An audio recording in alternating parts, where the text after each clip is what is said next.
Küz kelip üzüp bana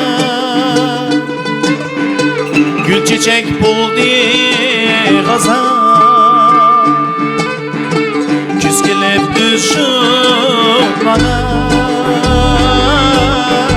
Gül çiçek buldu gazan Hasreti gülüm purağı her köngüllerge ayar Hasreti gülüm purağı her köngüllerge ayar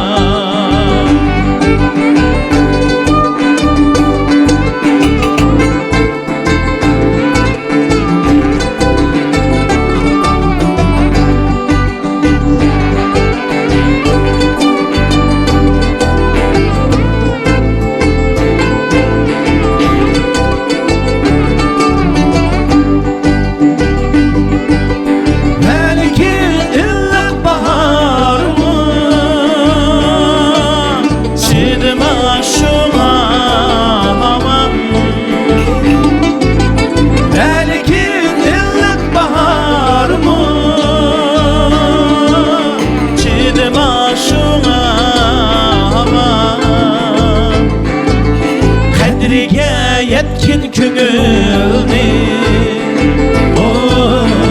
erzini kılgın bayan Kadriga yetkin köngülni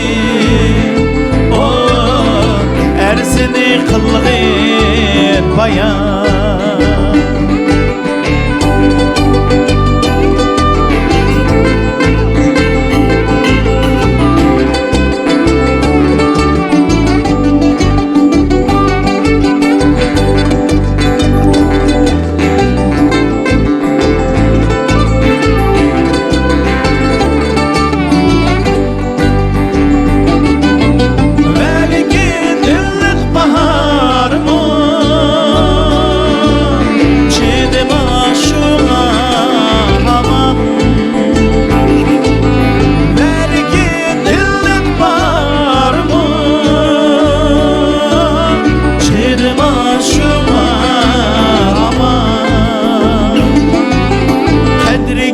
Yetkin köngülni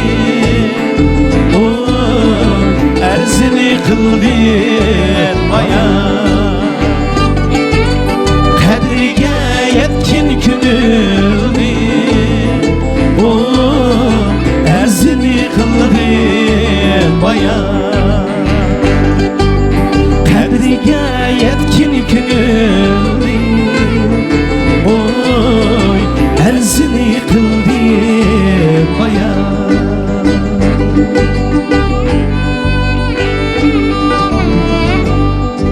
Rahmet, merekalar mübarek olsun. Rahmet.